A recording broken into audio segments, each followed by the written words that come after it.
मी लक्ष्मीची बहीण आहे महिषासुरा. माझं रूप हे तिच्या सारखंच आहे आणि तिच्या सामर्थ्याची देखील मला पुरेपूर जाणीव आहे. आणि कदाचित त्याच रूपाचा उपयोग करून मी त्या पोथीला चकवा देऊ शकेन. म्हणजे जिथे शक्तीने प्रवेश मिळत नाही तिथे कधी कधी विश्वासाच्या रूपाने प्रवेश करावा लागतो.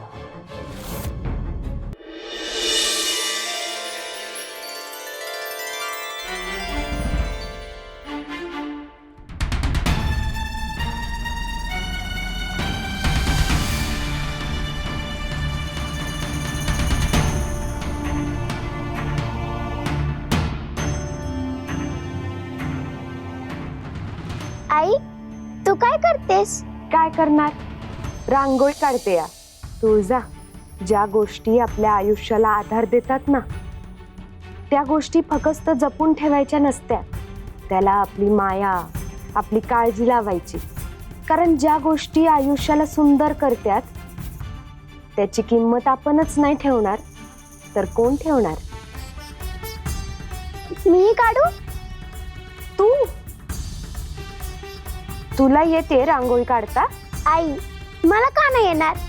युद्धापासून रांगोळीपर्यंत सगळा सराव आहे माझ्या मनगटांना. व्हाय ग, मला माहित आहे तू कोण आहेस. मी अभि काय मूर्खासारखी बोलतीय. तू अख्ख्या ईश्वरची आई आहेस. मग तुला रांगोळी काढता येत नाही असं कसं होईल? आई, आता मी तुझ्याशी बोलणारच नाही. तू पुन्हा तेच करतेस. मला देवी म्हणून पाहतेस. तुझ्यासाठी केवळ मी तुझी लहान तुळजाच आहे. बर बाई, आजपासून तू माझी लहानशी तुळजा. केवळ आजपासून नाही, तूच मला शपथ घातलीस ना. मग तू आता मला लहान मुलीसारखंच वागव. म्हणजे मला ओरड, माझ्यावर रागव. आता मला खेळायचंय, धावायचंय, रांगोळी काढायची. चूक झाली तर पुन्हा करायची. एखाद्या दिवशी मुद्दाम चूक करून तुझा ओरडाही खायचाय. कारण तू ओरडताना किती गोड दिसतेस हेही बघायचंय. लई शहाणी झाली आहेस हा. गंगाई काकू, बर, तू रांगोळी काढ, मी आलेच. पद्माला परत भाजी गावत नसल. आलेच.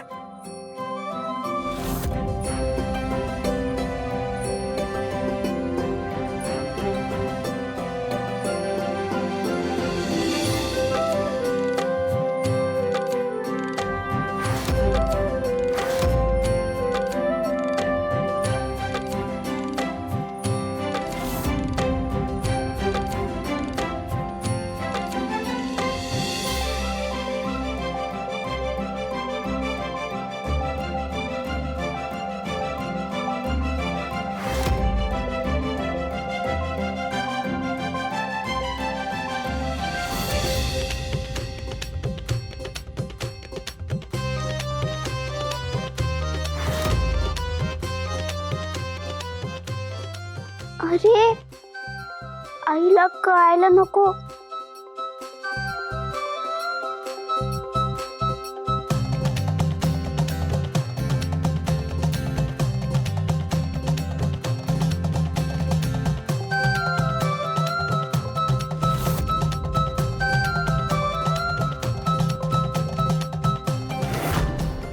आता आई नक्कीच कौतुक करेल.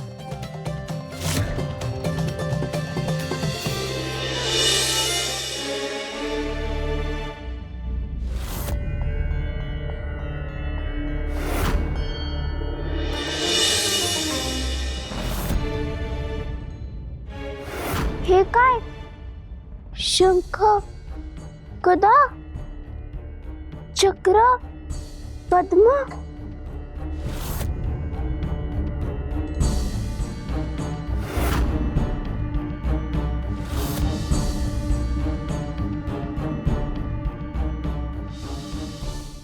ही तर साक्षात विष्णूंचे चिन्ह. पण ते योग नेत्रेत असताना मला असा संकेत मिळणं. याचा नेमका काय अर्थ असावा?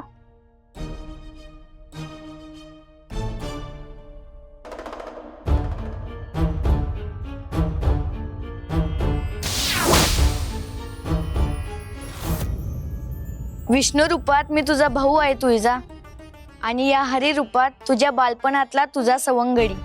तुला पुन्हा एकदा चिंता विसरून निरागसपणे हसायचं खेळायचं आहे ना? मग तुझ्या त्या बालपणात तुझ्या भावालाही सामील व्हायचंय. आता तू देवी राहतेस की माझी बहीण होतेस ते तुझं तू ठरव. पण आजपासून या लीलेत भाऊ बहिणीची खोडकर लीला सुरू होईल, एवढं मात्र नक्की.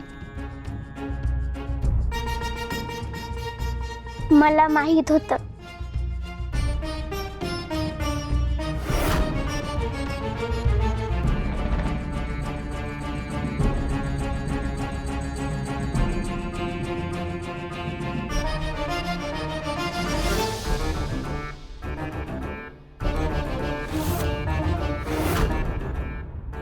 ही चारही चिन्ह अदृश्य, हा काय विचित्र संकेत आहे. माझ्या मागे जो उभा होता तो हरीच होता. मला त्या हरीची परीक्षा घ्यायलाच हवी, आणि त्याची परीक्षा कशी घ्यायची हे मला अगदी बरोबर ठाऊक आहे.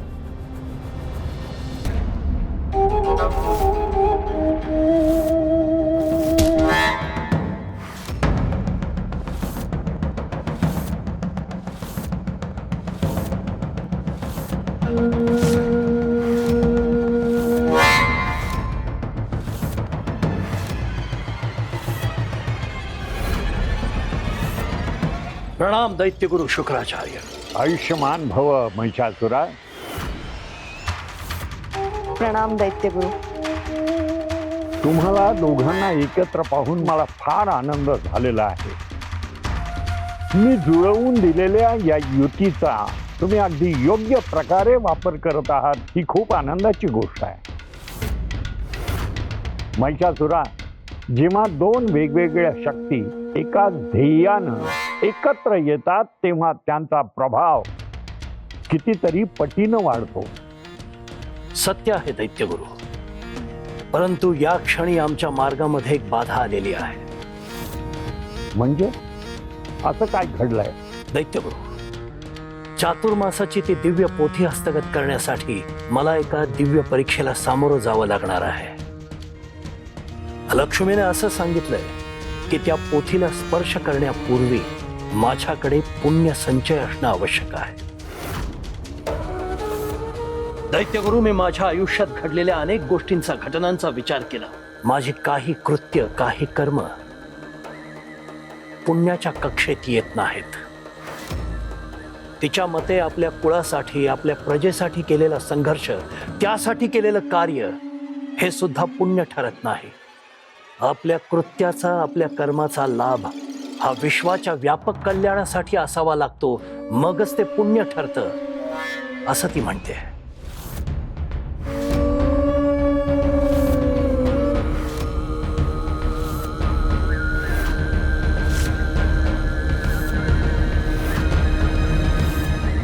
आता यातून आपणच मार्ग दाखवा.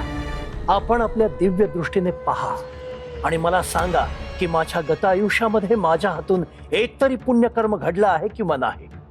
दैत्यगुरु, थोडा जरी पुण्य संचय झाला असेल तरी आपलं हे कार्य पूर्ण होऊ शकतं. प्रयत्न करतो.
दैत्यगुरु, काय पाहिलं आपण?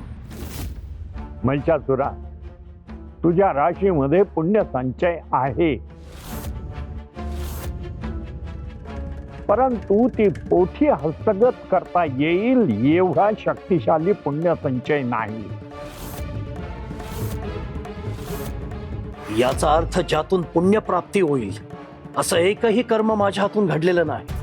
कर्म आहे महिषासुरा, कर्म आहे, परंतु कर्म आणि पुण्य यातलं अंतर समजून घे. महिषासुरा, बीज कितीही श्रेष्ठ असलं तरी ते रुजण्यासाठी योग्य भूमी लागते. तुझ्या कर्मात बीज आहे, परंतु पुण्याची भूमी अजून तयार झालेली नाही. मग प्राप्त स्थितीत याचा अर्थ काय आहे दैत्यगुरु? हे सगळं व्यर्थ आहे. स्वतःवरचा संयम ढळू देऊ नकोस महिषासुरा. हे असं सगळं घडणार याची आपल्याला खात्री होती. मग आता त्रागा करून काहीही साध्य होणार नाही. मग काय करायचं आहे आपण? आता पुण्य संचय निर्माण करायचा.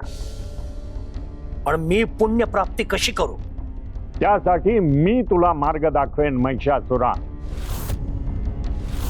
काही कर्म असे असतात की जी केवळ बाह्य रूपानं पुण्यप्रद भासतात, पण काही कर्म मनुष्याच्या अंतरंगालाच बदलवून टाकतात. तुला त्यापैकी दुसरा मार्ग निवडावा लागेल. दैत्यगुरु, जे काही करावं लागेल ते करायला मी सिद्ध आहे. मग तुझ्या पुण्याची पहिली परीक्षा आजपासून सुरू झाली आहे असं समज. आणि तोपर्यंत मी देखील माझ्या परीने तुझ्यासाठी प्रयत्न करीन. तू काय करणार आहेस? मी लक्ष्मीची बहीण आहे महिषासुरा. माझं रूप हे तिच्या सारखंच आहे आणि तिच्या सामर्थ्याची देखील मला पुरेपूर जाणीव आहे. आणि कदाचित त्याच रूपाचा उपयोग करून मी त्या पोथीला चकवा देऊ शकेन. म्हणजे जिथे शक्तीने प्रवेश मिळत नाही तिथे कधी कधी विश्वासाच्या रूपाने प्रवेश करावा लागतो.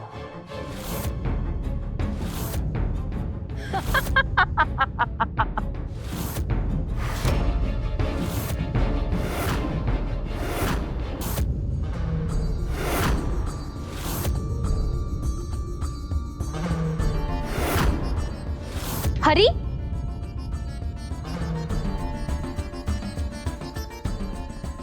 तू इथे काय करतोयस?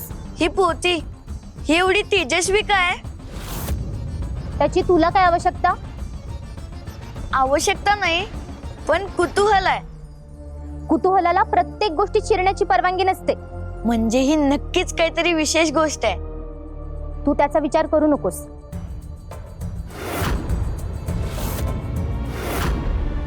ती चातुर्मासाची पोथी आहे.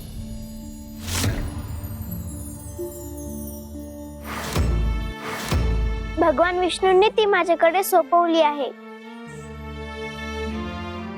देवी, अहो तुम्ही याला सांगितलं का? त्याला माहित असण्यात काय हरकत आहे? हरकत अशी की आता हा म्हणाला की मला ही पोथीच हवी आहे, तर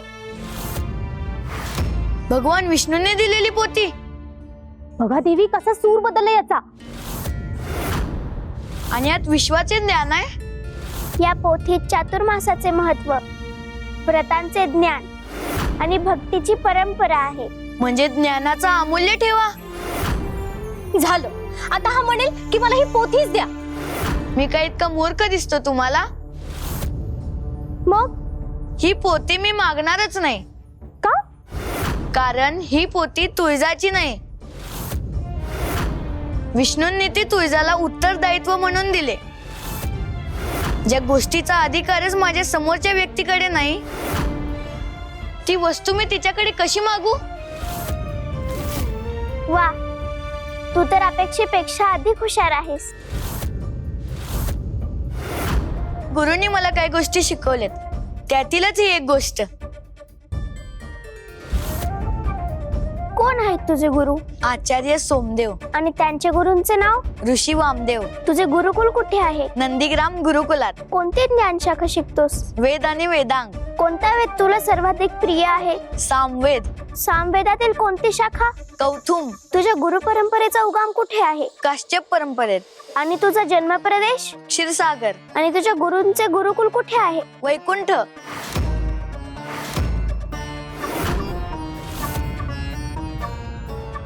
म्हणजे माझ्या गुरूंच्या परंपरेत वैकुंठाचा उल्लेख आहे.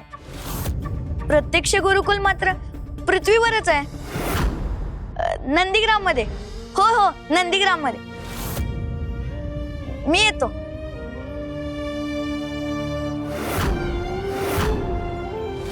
देवी, हा मुलगा प्रत्येक प्रश्नाची उत्तर इतक्या पटापट कशी देतोय? कारण त्याला उत्तर माहित आहेत. मग पण एक प्रश्न त्याला चुकवता आला नाही. कोणता? स्थान. आणि त्याने दिलेले उत्तर मला बरंच काय सांगून गेले. काय देवी? योग्य वेळ आली की तुलाही कळेल. अरे बाळू, शांत हो. हे बा आपण किती समधीकडे शोधूया तिला. गावात नाही, घरात नाही, गावाबाहेर नाही, समजा पालचं घातलं ग.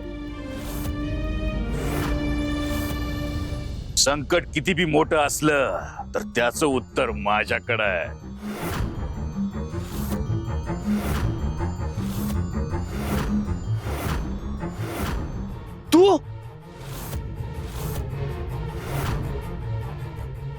तू इथे कशाला आलायस? निघून जा इथून. तुझं तोंड पण बघायची इच्छा नाही मला. अरे बाळू, शांत हो. ते काय म्हणते ते ऐकून तरी घे. नाही आत्या, ह्यो माणूस बरोबर नाही. ह्याच्यापासून लांब राहिलेलंच बरं. माझ्या मालकाबद्दल असं बोलायची तुझी हिम्मत कशी झाली रे? शांत हो बाळू, शांत हो. अरे दुःखात आहे म्हणून तू बोलतोयस. सकू सापडली नाही म्हणून तोल गेलाय ना तुझा. तुला जे वाटते ना ते बोल. तू मला समजावू नकस. माझ्या अवस्था काय आहे हे मला चांगलंच ठाऊक आहे. तू निघून जा इथून. ठीक आहे, ठीक आहे, म्या निघतो. पर एक ध्यानात ठेव, तू तिला किती शोधलं तरी सखू तुला सापडणार नाही. ज्या दिवशी तुझ्या शोधाचे समदे मार्ग बंद होतील त्या दिवशी माझ्याकडे ये. सखूचं नेमकं काय झालंय हे म्या तुला सांगेन.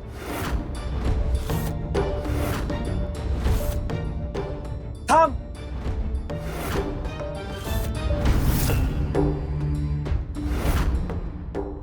माझी सकू कुठं आहे? मला सांग, माझी सकू कुठं आहे? सांगतो.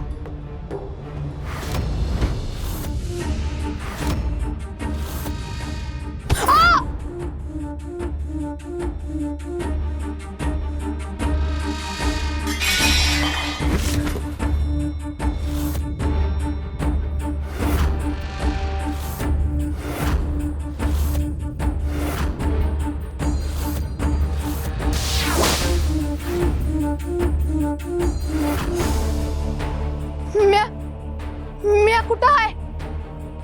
मला इथं कोणी आणलंय?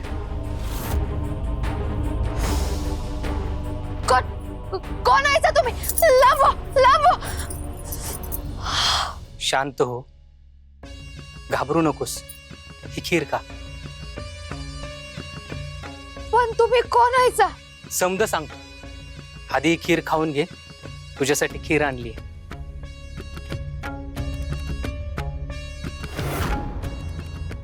घे, काही नाही.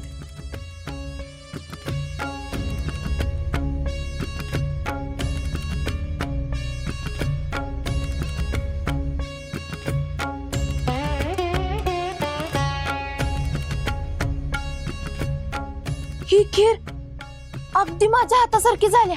म्हणूनच तर माझ्या ताईसाठी खास खीर केली. तुमचं नाव काय? नागनाथ. नागनाथ? होय, आणि मला तुझा भाऊच समज. भाऊ? ना भाऊ नाही, मला कुणी भी नाही, न भाऊ न बहीण न मायर, अनाथ आहे म्या, अनाथ.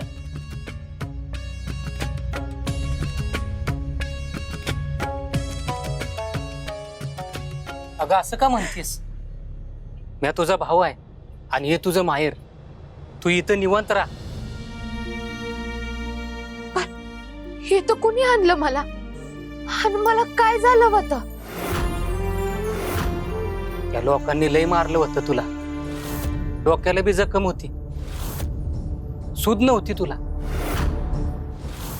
कोण होती ती लोक, आणि त्यांनी असं का केलं माझ्या संग?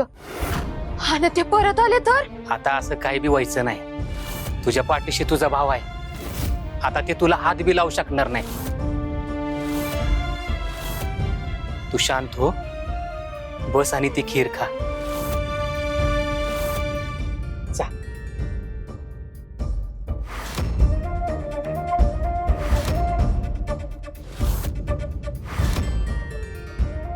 पण एक गोष्ट ऐक. काय? काय बी झालं तरी या घराबाहेर जाऊ नकोस. का? बाहेर काय आहे?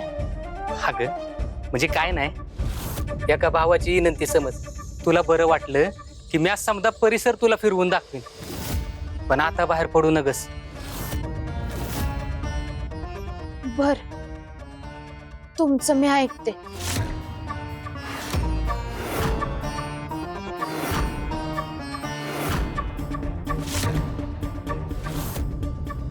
बाहेर असं काय असेल की त्यांनी आम्हाला बाहेर जाण्यापासून थांबवलं आहे?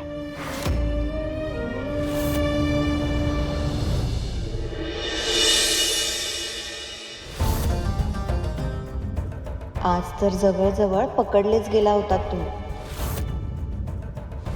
देवी, तुम्ही पुन्हा येते? सतत इथे का येत असता? तुमची आणि तुळजाची बाललीला पाहायला आम्हाला देखील आनंद होतो, आणि आज तर तुमचं रूप तिच्या समोर जवळजवळ उघडच झालं होतं. तिने चतुराई केली. मग तुम्हाला काय वाटलं? तुळजा तुम्हाला ओळखणार नाही, तिच्या बुद्धीपासून तुमचं हे बालरूप देखील सुटणार नाही. मला तिच्यापासून माझं रूप लपवायचं नाहीये. मी इथे आलो आहे ते तिच्या दिव्य बालरूपाचा आनंद घेण्यासाठी. हा श्रावण, हा चातुर्मास आणि तिच्यावर सोपवलेलं हे उत्तरदायित्व, हा योग पुन्हा पुन्हा येत नाही. खरं आहे, आणि म्हणूनच तुमचं आणि तुळजाचं हे भावंडाचं नातं पाहणं आमच्यासाठी देखील तितकंच आनंददायी आहे.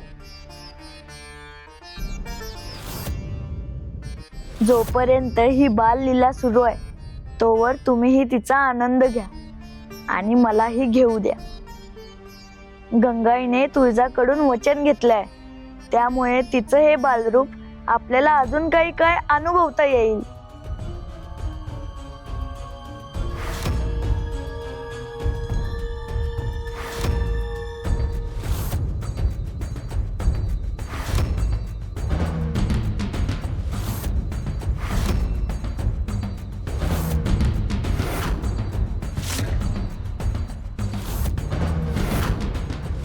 हरी, मी आत्ता इथे कोणाला तरी पाहिलं. तुझे पाय चेपत होतं, अगदी श्री विष्णू आणि लक्ष्मी देवींप्रमाणे. तुला काय मी विष्णू वाटलो का? अरे पण मी माझ्या डोळ्यांनी. तू खूप कल्पना करतेस.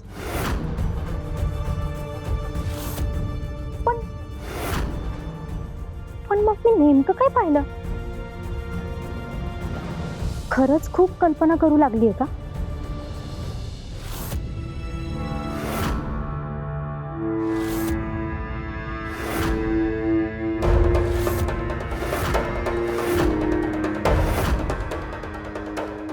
बाळू, तुझी तुळजाई ज्या प्रश्नाचं उत्तर तुला देऊ शकली नाही, त्या प्रश्नाचं उत्तर आज पाता देवी देणार.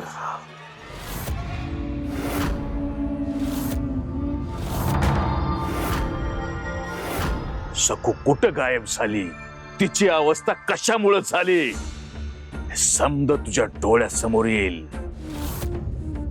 नाही, मला हे काही खरं वाटत नाही. सकूला काहीतरी झालंय एवढंच मला कळतंय. म्हणून तर आज मी तुला सत्य दाखवणार आहे. वाता देवी महान आहे,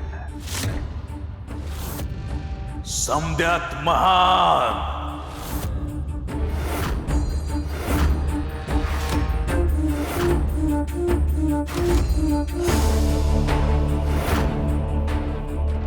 ओम पाताळ वासिनी नमः. ओम अंधकार स्वरूपी नमः.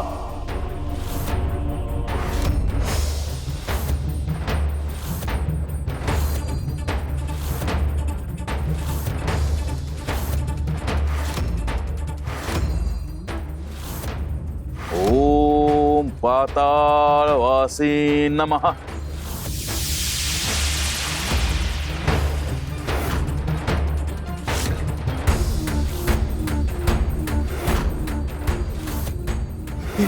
हे काय आहे?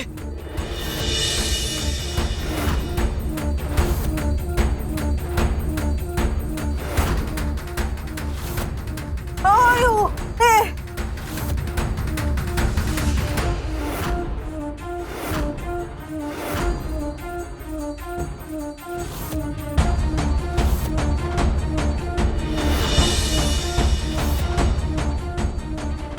हे हे हे काय होतं? एवढे समजे साप,